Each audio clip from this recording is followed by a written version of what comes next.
Mari kita berdoa. Terima kasih Bapa, terima kasih Tuhan Yesus, terima kasih Roh Kudus. Kami telah bersekutu dengan tubuh dan darah-Mu Yesus. Sebentar kami akan mendengarkan sebagian daripada kebenaran firman-Mu ya Bapa. Sebelum itu segala puji, hormat, syukur kami naikkan kepadamu Bapa, kepadamu Tuhan Yesus dan kepadamu Roh Kudus, karena Engkaulah Allah Tritunggal kami yang Esa.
Berikanlah kami pengetahuan, pengertian dan akal budi-Mu ya Tuhan, supaya kami menjadi orang bijaksana dan rendah hati seperti diri-Mu.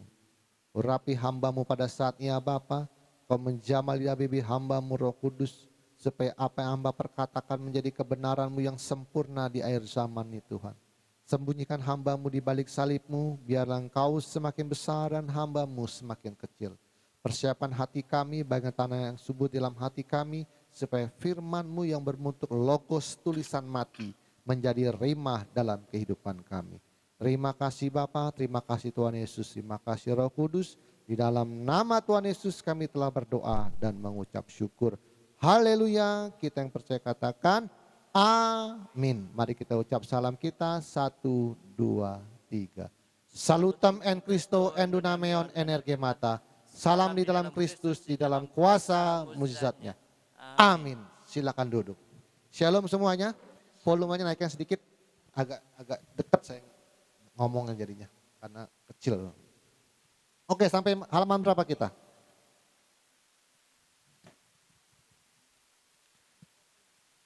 Sampai halaman berapa kita?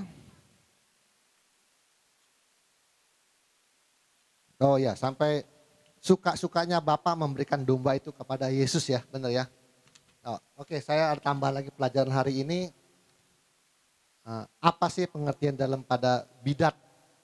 Ya, jadi dalam teologi yang berkembang yang sedang viral ini selalu dicap bidat, ajaran sesat. Nah, kita awal dulu ya. Dulu awal-awalnya yang namanya bidat, ya bidat itu artinya ajaran sesat. Awalnya itu adalah arus dari gereja ortodoks. Gereja ortodoks, lalu pecah, terjadi skisma, jadi satu lagi namanya Katolik Roma. Jadi ada ortodoks, ada Katolik Roma. Mereka pun kedua gereja ini punya prinsip namanya gereja apostolik kerasulan. Jadi kalau ortodoks itu pendirinya adalah rasul yang namanya Andreas. Jadi murid Yesus yang namanya Andreas itu bikin gereja, perkumpulan, turun-temurun, itulah gereja apa? Ortodoks. Oke. Lalu terjadi skisma, perpecahan, berantem di dalam, timbullah namanya Roma Katolik. Roma Katolik juga menganut yang sama, apostolik kerasulan. Nah, mereka berdiri gereja ini berdasarkan dari pendirinya Petrus. Ya. Jadi kedua gereja ini menganut sistem apostolik kerasulan, hierarki apostolik kerasulan. Apa itu hierarki apostolik kerasulan? Jadi gini, kami ini dari 12 murid ini ada buka gereja, buka perkumpulan persekutuan, yang satunya Rasul Andreas dan satunya Rasul Petrus. Dari temurun Petrus buka, mati ada penerusnya, oke? Mati ada penerusnya terus sampai akhirnya berdirilah gereja ortodoks. Ortodoks itu terjadi di gereja terjadi di Antioquia yang pertama kali disebut Kristen. Nah, di situ terjadinya ortodoks, pecah lah. Lalu pecah, terjadi skisma, timbullah Roma Katolik yang berdiri atas dasar karena Rasul Petrus pendirinya. Lalu turun-temurun, akhirnya sekarang timbullah paus segala macam. Nah, yang namanya hierarki apostolik rasul itu begini. Kita ini berdiri gereja itu punya kuasa. Pertama dari Yesus turun ke muridnya, namanya Andreas dan Petrus. Buka gereja, oke, punya kuasa atas dari bos, big boss, buka gereja. Turun-temurun, tumpang tangan penerusnya, tumpang tangan penerusnya gitu. Terus tiba-tiba timbul gereja Protestan. Mereka mempertanyakan atas dasar kuasa apa Anda tiba-tiba buka gereja. Apalagi timbul yang namanya karismatik. Dasarnya apa Anda buka gereja? Atas dasar kuasa apa Anda? Dari mana Anda punya kuasa tumpang tangan? Tiba-tiba nongol gereja. Bidat Anda, ini ajaran sesat Anda. Dari mana Anda nongol tiba-tiba?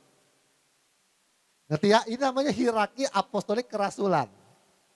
Jadi di luar ortodok dan di luar Katolik Anda itu adalah ajaran sesat bidat Anda itu. Dari mana Anda punya kuasa buka gereja? Enak aja Anda. Dari mana? Tiba-tiba nongol GBI itu dari mana? Nongol Pantai Kosta, Betani, Reform, Protestan, segala macam metodis. Dari mana Anda? Datangnya dari mana? Gini, seandainya Bapak Andres Susangianto punya anak, bikin gereja dulu bapaknya. Terus anaknya buka gereja. Tiba-tiba tetangga buka gereja. Woi, dari mana Anda punya kuasa buka gereja tiba-tiba punya dinasti Anda? Wah bidat ya. Bikin ajaran sendiri. Kami ini dari Yesus. Turun ke murid. Murid ke murid kami tuh turun mengajarkan terus ke bawah. Jadi dekat dari Yesus terus. MLM mulut lewat mulut. Nah, kita belum selesai waktu itu kan. Masih ada bikin Matius, Markus, masih ada 1 Yohanes, Matius, masih ada Paulus. Belum lah, ini lagi hierarki ngomong turun-turun. Tiba-tiba seperti keturunan dinasti, bikin gereja turun-temurun, tumpang tangan, tiba-tiba tetangga bukan gereja, orang asik, woi. Mereka mempertanyakan, atas dasar kuasa apa Anda mendirikan gereja? Dipertanyakan oleh mereka, Anda tuh dari mana? Anda tuh dari mana coba? Jadi di luar ortodoks, di luar Katolik Anda itu adalah bidat. Terus supaya tidak menjadi bidat caranya gimana? Anda harus masuk ke gereja ortodoks. Anda harus masuk ke dalam gereja Katolik jadi jemaat Pak. Karena harus masuk dalam hierarkinya, keturun-turunannya, garis DNA-nya.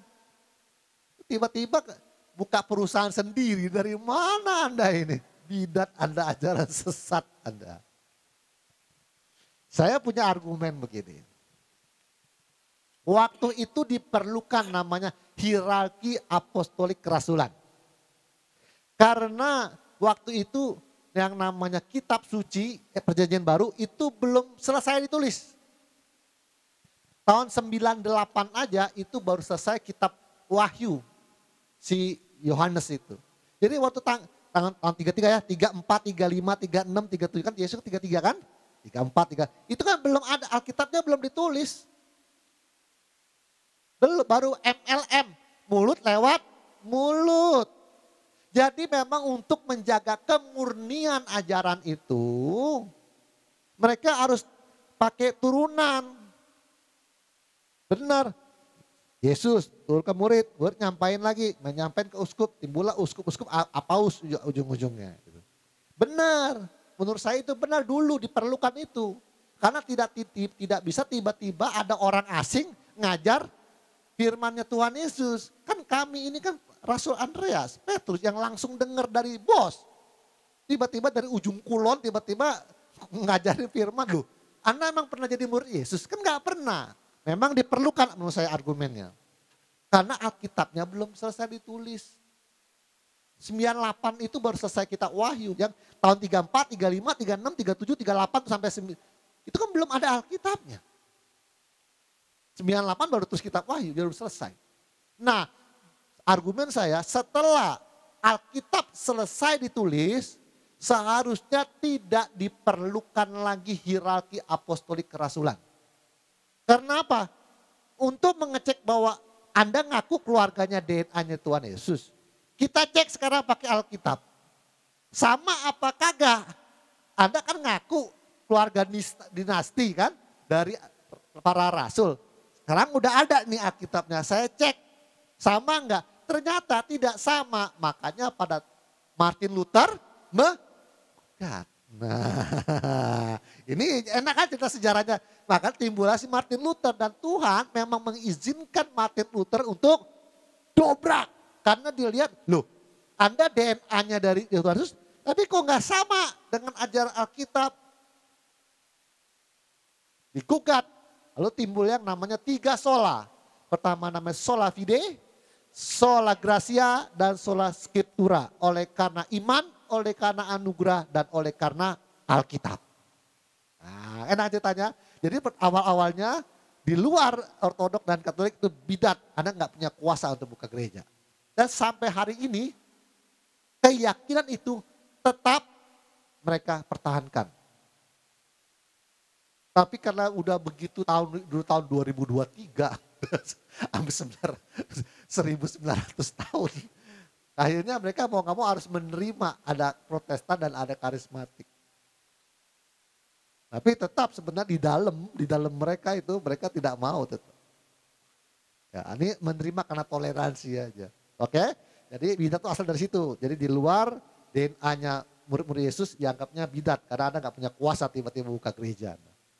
Nah, setelah itu timbullah Martin Luther dan Tuhan izinkan itu terjadi supaya untuk mendobrak gereja karena seharusnya DNA itu berasal dari siapa? Roh Kudus. Bukan dari manusia, benar? DNA-nya harus dari Roh Kudus. Dari Roh Kudus yang menggerakkan orang itulah DNA-nya Roh Kristus. Karena Alkitabnya sudah ada, tinggal dituntun dengan namanya Theodidak. Ngerti ini? Ya? Jadi itu sejarahnya. Nah, menurut saya Tuhan mengizinkan Martin Luther supaya gereja ini dapat berkembang secara pemikiran, secara budaya, pemikiran dan intelektual. Coba Anda bayangkan kalau Tuhan Yesus tidak menggerakkan Martin Luther, kita sampai hari ini masih ibadah begini. Marilah kita berdoa kepada Allah Tuhan kita. Amin. Enggak boleh. Lebih dari pemenang dalam segala perkara. Enggak boleh loh. Enggak ada itu. Enggak ada. Kalau terkurung oleh satu tradisi budaya DNA, kira-kira bisa berkembang nggak pemikirannya, intelektualnya. Apalagi sampai Austin kritis sang komparator, sang pembanding bisa gila. Maka Tuhan mengizinkan si Martin Luther untuk mendobrak gereja. Nah timbullah di situ lah, udah mulai kan, dari situ timbul Protestan, Metodis segala macam, akhirnya timbullah Pantekosta. Nah itu memang izin Tuhan Yesus supaya gereja ini berkembang atas tuntunan dia Theodidak. Nah itu ya pertama, jadi di luar namanya hierarki kerasulan, semua di luar itu adalah bidat. Tahun 300-an, tahun abad keempat, terlalu banyak ajaran-ajaran sesat, ya kan? Ada tunggal, ada yang duit tunggal, yang oneness satu tunggal, ya kan? Lalu berkumpullah para bapak-bapak gereja di Nikea tahun 325. Dibikinlah doktrin Tritunggal ini loh. Dengan apa? Pengakuan iman rasuli. Setelah itu pemikirnya berbeda. Tidak di luar ortodok atau di luar katolik. Tapi di luar doktrin Nikea 325 Anda bidat. Oke, ya. Jadi udah dilupakan yang hierarki rasulan dilupakan. Terpatok kepada doktrin Bapak Gereja di tahun Nikea 325. Doktrin ini kuat sekali. Terus sampai tahun 2003. Kan semua nih teolog-teolog kita juga semuanya berpatokan dari Nikea tahun 2005 doktrin pengakuan iman rasulinya sampai sekarang. Jadi di luar Anda Tritunggal Nikea 325 Anda tidak ajaran sesat Anda. Nah, kita yang mau yang ketiga. Tuhan kasih tahu saya. Tuhan baru kasih tahu saya. Yang namanya bidat itu yang sesungguhnya kata Tuhan. Orang punya argumen seperti ini. Yesus dianggap bidat dari Tauratnya Imam Farisi. Ya, jadi makanya kenapa ditentang? Menghujat Allah, bidat ini, ajaran sesat. Makanya si penyesat itu. Makanya Imam Farisi menganggap Yesus itu bidat. Nah, dia bilang, argumennya lagi, Yudaisme, yang Taurat ini, yang Imam Farisi, itu dianggap bidatnya dari Zoroaster. Zoroaster adalah agama sebelum Nabi Musa. Sudah ada itu. Anda lihat buka di ATM Bangka, sudah ada di situ. Saya udah terangin semua ada buka di ATM Bangka. Jadi Zoroaster itu antara agama itu berdiri tahun 3.500 sampai 4.000 tahun sebelum Masehi. Jadi memang sebelum Musa agama itu sudah ada. Jadi berdirinya Yudaisme, ya Taurat itu dianggap dari pandangan Zoroaster itu bidatnya dia. Lu nongol lagi yang baru ini, ajaran sesat ya Kak. Itu salah pemikiran. Tingkat bidat yang ketiga itu seperti ini. Ya, pertama dari gereja hierarki, terus Nikea 325, sekarang yang tertinggi adalah yang saya ngomongin ini.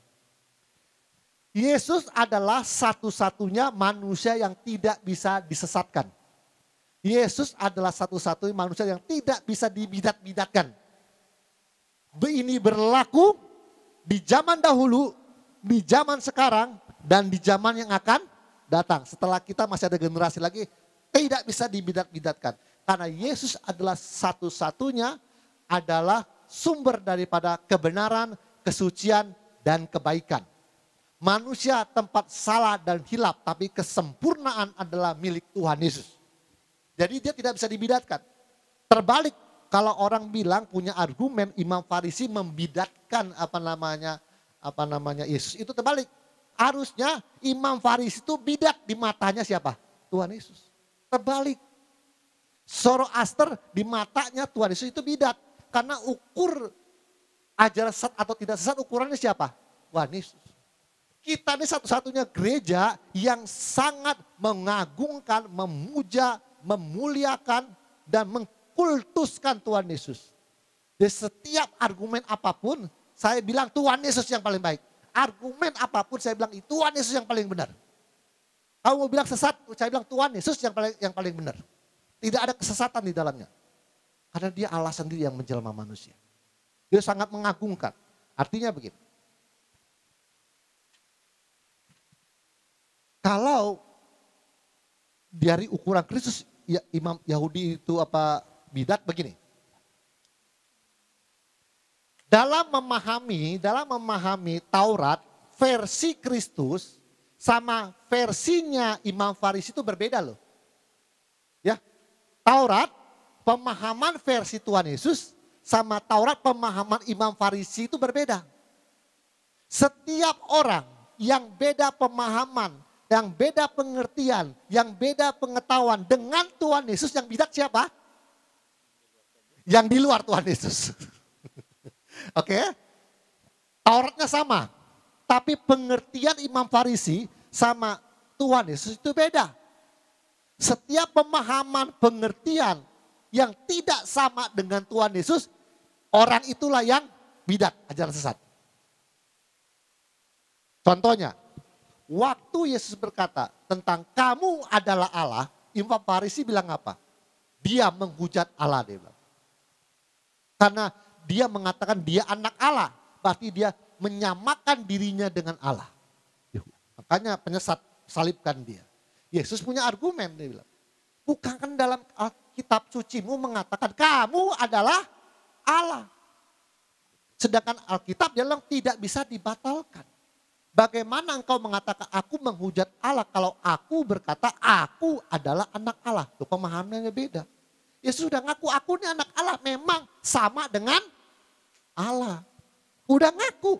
Masih juga dia menghujat Allah. Tuh, berarti pemahamannya Taurat itu berbeda. Setiap pemahaman yang tidak sesuai dengan pemahaman Tuhan Yesus itu bidat, ajaran sesat. Kita lebih tinggi. Jadi kita nggak terlalu pusing dengan gereja hierarki kerasulan. Kita tidak terlalu terikat juga dengan yang namanya doktrin Nikea 325. Nggak terikat, Pak. Jadi ada di bapak-bapak gereja itu yang sampai pusing waktu itu masih ribut sampai menggambarkan bahwa Tritunggal itu seperti matahari. Matahari itu satu. Ada panasnya, ada sinarnya. Tetapi satu matahari. Sekarang pertanyaan saya, apakah matahari itu sama persis dengan Tuhan Yesus, dengan Tritunggal? Matahari itu sama persis enggak Tritunggal? Pertanyaan saya. Tidak, karena Tuhan Allah yang kita sembah tidak ada yang sebanding dengan dia seluruh ciptaannya. Matahari itu ciptaan Tuhan. Ya, tidak ada yang sebanding dia yang maha kuasa dan tidak ada yang sebanding dengan dia. Kalau Anda bilang matahari, ada si cahayanya, ada panasnya, tetap satu yang esa yaitu matahari. Api itu pun tetap tidak sama dengan Tritunggal. Karena namanya Tritunggal, walaupun satu tapi Bapa punya pribadi, Anak punya pribadi, dan Roh Kudus punya pribadi sendiri yang menyatu. Sekarang saya tanya, matahari, oke satu. Dia aktif mengeluarkan cahaya. Cahayanya pribadi enggak? Bukan. Terus panasnya pribadi enggak? Bisa diajak ngobrol enggak? Enggak bisa. Kalau mataharinya padam, panas sama sinarnya padam. Kalau Tritunggal enggak. Yesusnya jadi manusia, dia tidak berubah. Tetap Allah. Tuh, lain kan? Itu pemahaman standarnya Tuhan Yesus itu bidat, itu ajaran sesat itu. Nggak sama dengan Tritunggal kan? Nggak sama kan? Jadi penggambaran ilustrasi tetap nggak sama. Kalau itu dipaksakan artinya bidat. Orang nggak sama kok. Kan setiap sesuatu yang tidak sama kan bidat, ajaran sesat. Nah kita lebih tinggi. Setiap pemahaman Alkitab yang tidak sama dengan pengertian Tuhan Yesus, bidat, selesai. Termasuk walaupun Tuhan Yesus tidak pernah mengatakan Imam Farisi itu bidat. Tetapi dari cara pemikirannya itu seorang bidat. Karena berbeda dengan Tuhan Yesus. Kamu adalah Allah. Dia bilang kamu menghujat Allah karena kamu mesamakan dirimu dengan Allah. Ya sudah mengatakan. Kitab suci kan tidak bisa dibatalkan. Memang sudah dituliskan kamu adalah Allah. Bagaimana engkau mengatakan aku menghujat Allah kalau aku berkata aku anak Allah. Waktu itu bungkam Imam Farisi. Tapi pengertiannya beda. Pemahamannya berbeda. Dia berpikir masa ini anak tukang kayu, bapak saudaranya kita kenal. Kok mau menyamakan dirinya dengan Allah? Menghujat. Kan pemahamannya berbeda. Menurut saya. Walaupun Tuhan Yesus tidak pernah mengatakan bidat, tapi cara pemikiran yang tidak sama dengan Tuhan Yesus itu bidat. Ajaran sesat. Ada lagi sekarang teolog yang lagi viral juga. Dia menggambarkan, sekarang ini baru nih YouTube.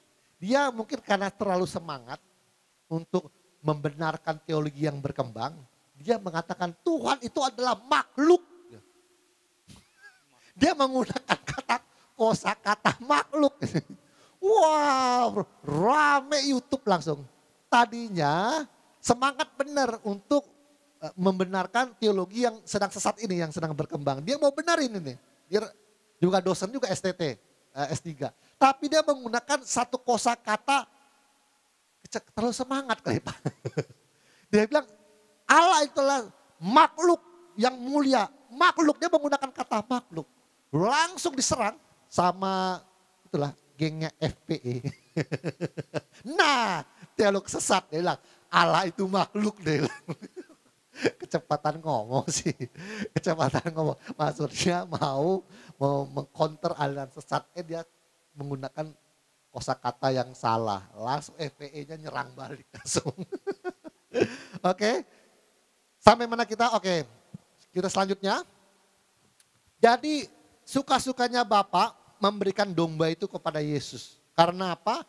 Karena satu-satunya pribadi yang berkenan kepada Bapa hanya Yesus. Yesus pribadi yang berakhlak mulia, berbudi luhur, tidak mungkin memanfaatkan domba-domba yang dipercayakan kepadanya. Ya. Tapi gereja sekarang semua menilai bahwa pendeta banyak memanfaatkan domba-domba tambun.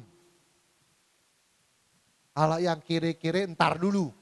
Domba-domba tambung bisa store sumbangan, bisa store perpuluhan, bisa store persembahan sul. Nah, menurut pemikiran ini maka dianggap gereja itu telah memanfaatkan domba-domba yang dipercayakan kepadanya.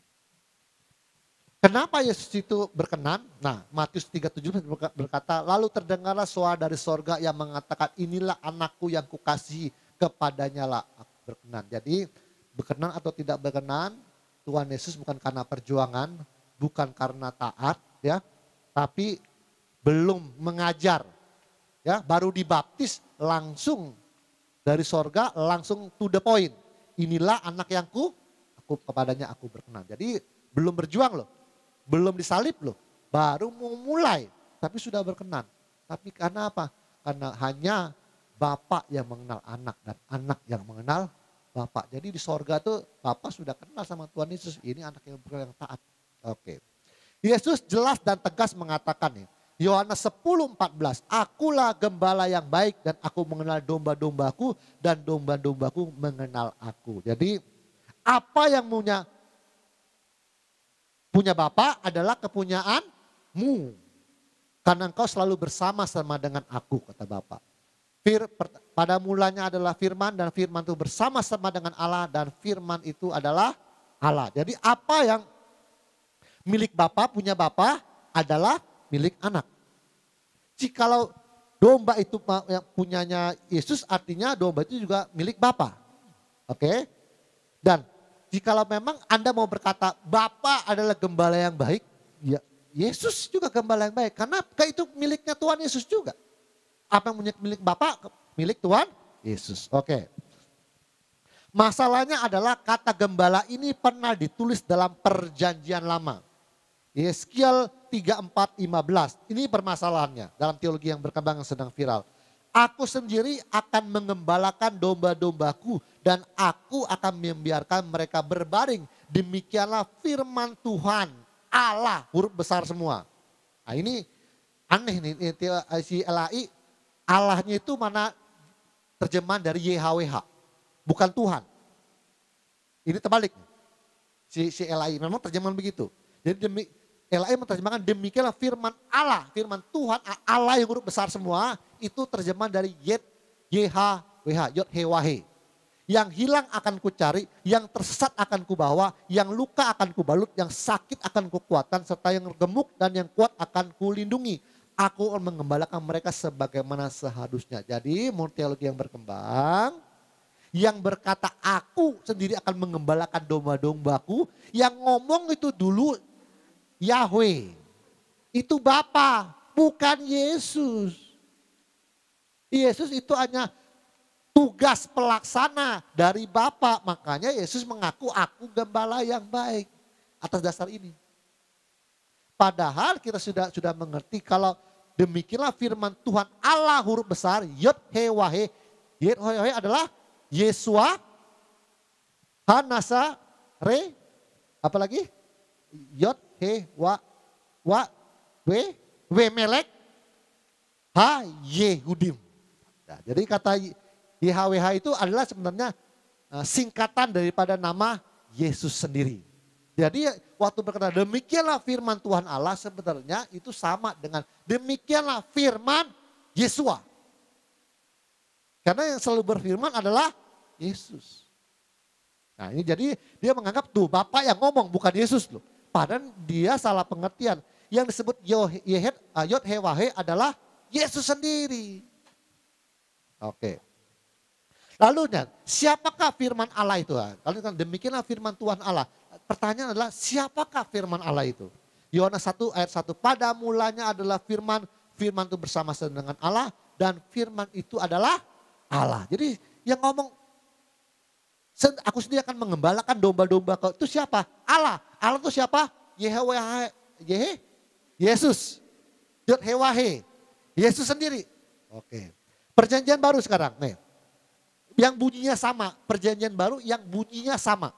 Matius 18:11. Karena anak manusia datang untuk menyelamatkan yang hilang. Bagaimana pendapatmu? Ya, Matius 18:11.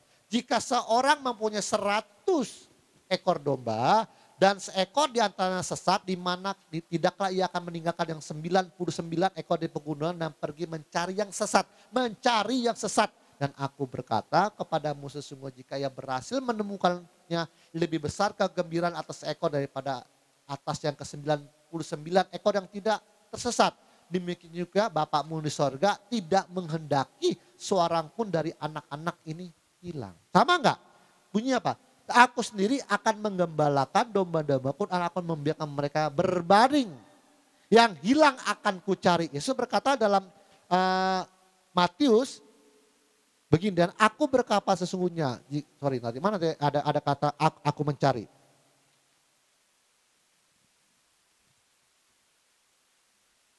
Nah nih, dan seekor di antara sesat, tidakkah ia meninggalkan 99 di gunung dan pergi mencari yang sesat. Sama kan?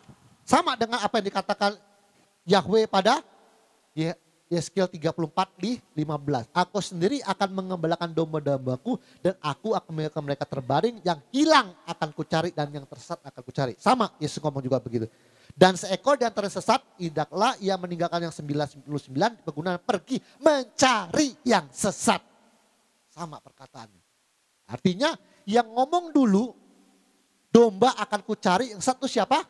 Yesus. Sama karena perkataannya. Oke. Makanya masalah domba ini saya mau ingetin lagi nih. Ini enggak sampai gereja lain. Ingat Yesus pernah mengatakan sampai 3 kali masalah gembalakanlah domba-dombaku. Benar ya? Simon, Petrus, apakah engkau mengasihi aku? Gembalakanlah domba. Sampai 3 kali.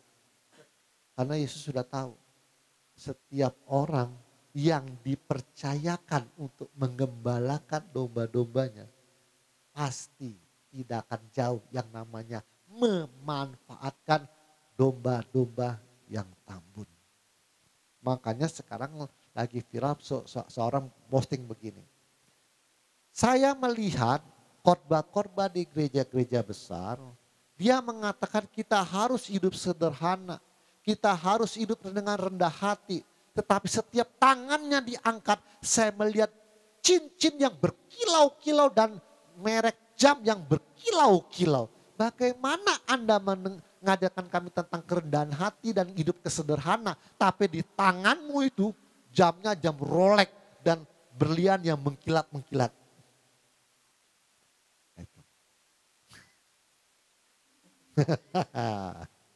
Ya, jadi itu memang digugat. Nah, janganlah bugem-bugem gereja-gereja besar itu tasnya Hermes loh. Harganya 300 sama 400 juta. Salah enggak? Enggak. Tapi menurut saya gini, harusnya di gereja jangan terlalu pamer kali ya.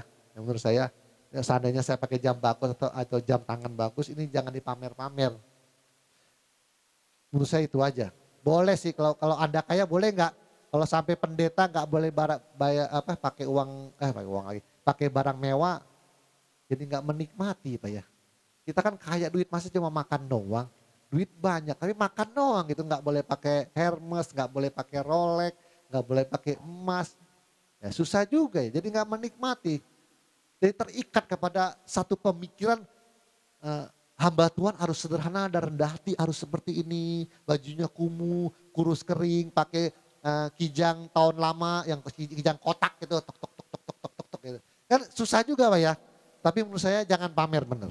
Jangan pamer. Karena itu menimbulkan syak bagi domba-dombamu. Oke, pertanyaan selanjutnya.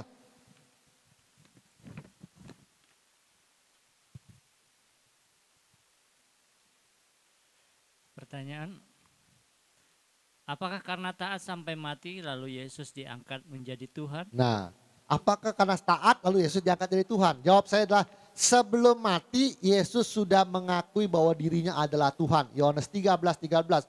Kamu menyuruh aku guru dan Tuhan dan katamu tepat sebab akulah guru dan Tuhan. Jadi sebelum taat mati di kayu salib Yesus sudah ngaku akulah Tuhan.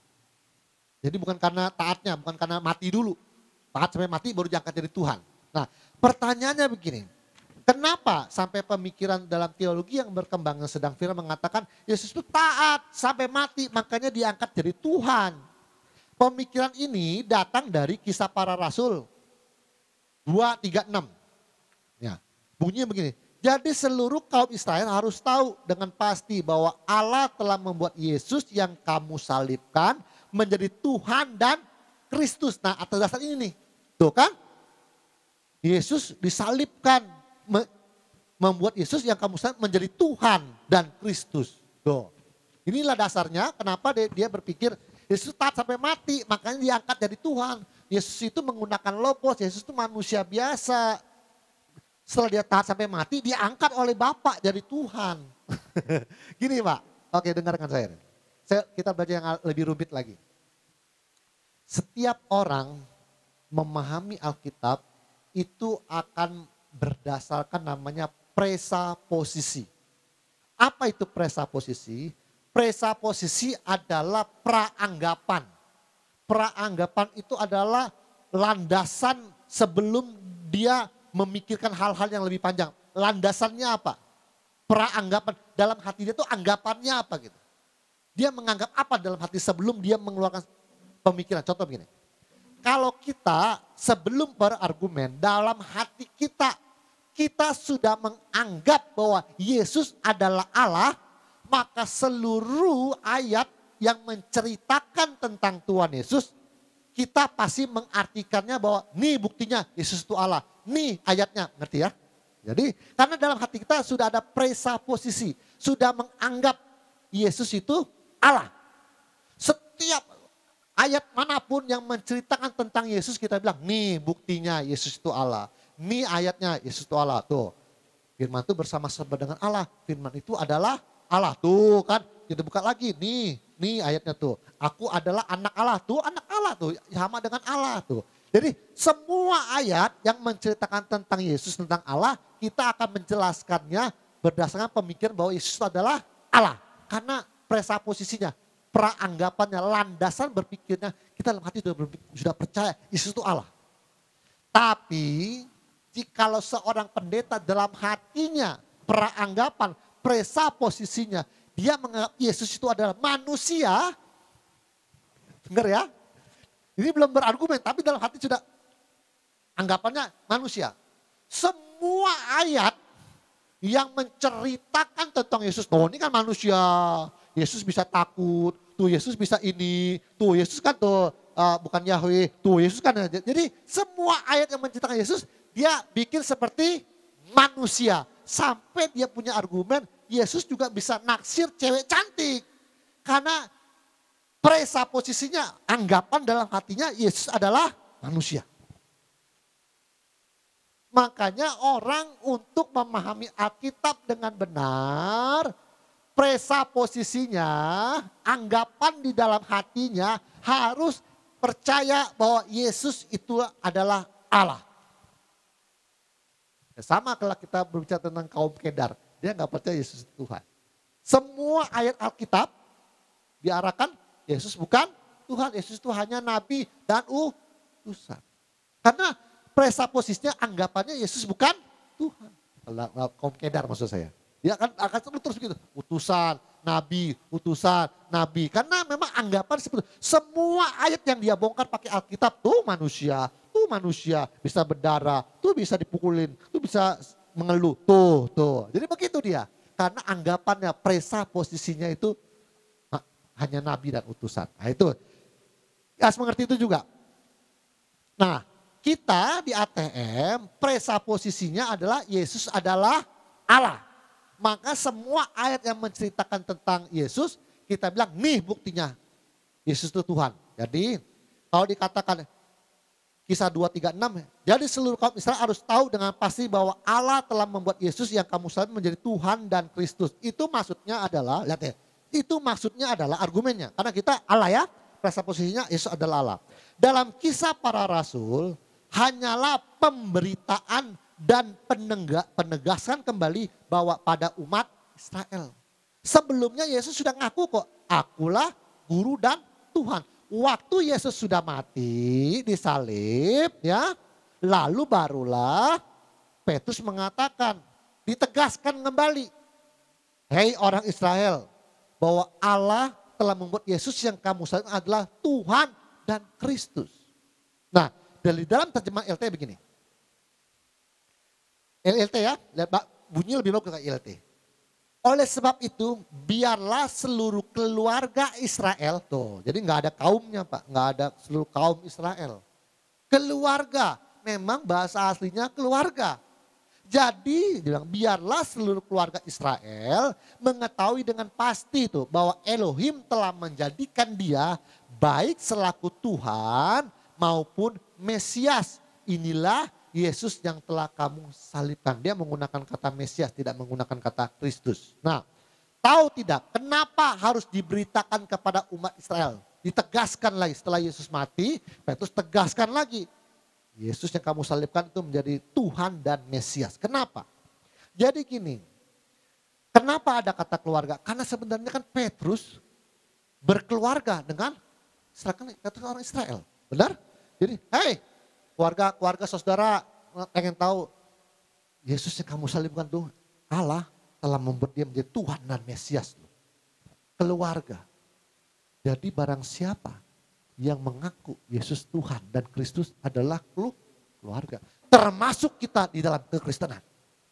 Makanya kita disebut apa? Keluarga Allah. Tuh baru kebuka kan? Lebih mantap ini. Makanya kita disebut dengan keluarga Allah. Karena memang harusnya keluarga Israel harusnya. Memang begitu tepatnya. Oke gini.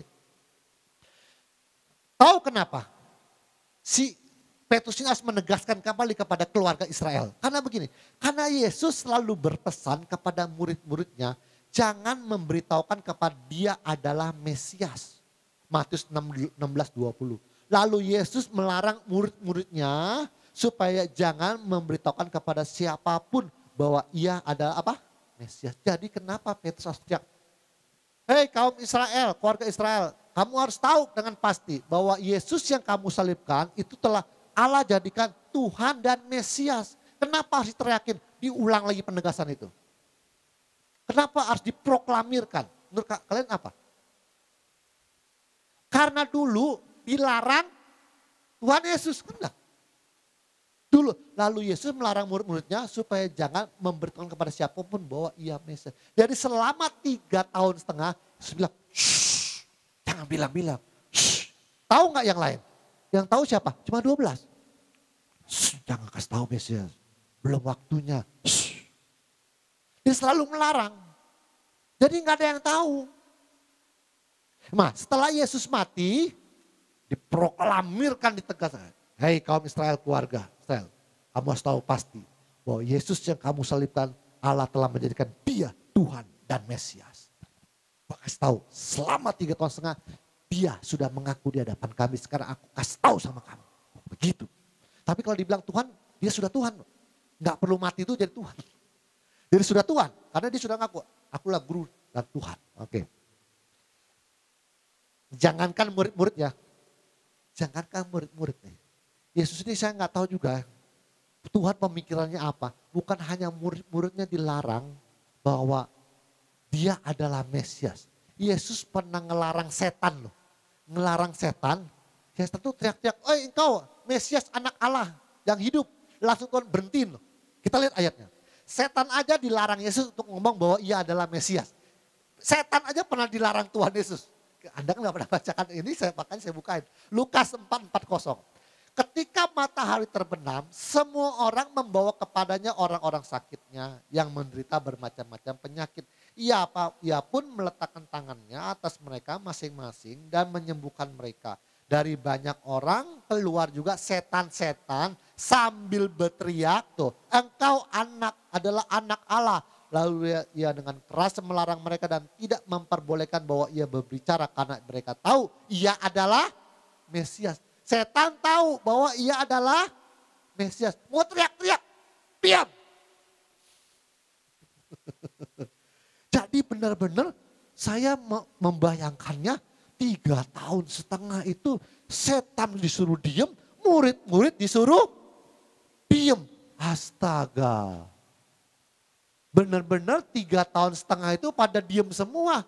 Setan disuruh diam, murid-murid disuruh diam. Siapa yang tahu Yesus itu Mesias? Ya ampun, makanya Petrus pada kisah 2:36 langsung teriak. Ya, hai kaum keluarga Israel, kamu harus tahu pasti bahwa Yesus yang kamu sangka adalah Tuhan dan Mesias. Itu dia penegasan. Bukan karena dia taat sampai mati dia di Mesias. Tapi karena ini penegasan. Bukan karena dia taat sampai mati. Orang belum mati udah jadi Tuhan kok. Tepat katamu, akulah guru dan Tuhan. Oke, murid dilarang, setan dilarang. Setan aja apa dilarang ya, gila bener ya. Oke, Pak mau habis apa enggak nih Pak? Apa minggu depan aja Pak ya? Sudah berapa menit saya bicara? 40 menit. 46, oke. Sampai di sini dulu supaya jangan kepanjangan ya. Nah, saya akan berbicara tentang ayat kamu adalah Allah. Ingat minggu depan kita akan berbicara ayat tentang kamu adalah Allah. Kita sampai di sini dulu supaya jangan kepanjangan. Mari kita berdoa. Terima kasih Bapa, terima kasih Tuhan Yesus, terima kasih Roh Kudus. Hamba-Mu telah selesai pada hari ini Tuhan. Kumpulkan kami dengan tubuh yang sehat Tuhan. Supaya kami dapat beribadah dan mendengarkan firman-Mu ya Bapa. Minggu depan kami akan mendengarkan dan penjelasan daripada kamu adalah Allah. Terima kasih Bapa, terima kasih Tuhan Yesus, terima kasih Roh Kudus. Engkaulah sumber daripada akal budi. Jadikanlah kami seperti diri-Mu Tuhan. Tanpa perbantahan, pembangkangan, pemberontakan, keluh kesah dan bersungut-sungut Tuhan. Kami menerima seluruhnya dengan legowo nrimo impandum. Apa yang terjadi itulah semua adalah kehendak-Mu dan izin tangan kasih-Mu ya Tuhan. Terima kasih Bapa, terima kasih Tuhan Yesus, terima kasih Roh Kudus. Di dalam nama Tuhan Yesus kami telah berdoa dan mengucap syukur. Haleluya, kita yang percaya katakan amin. Tuhan Yesus memberkati.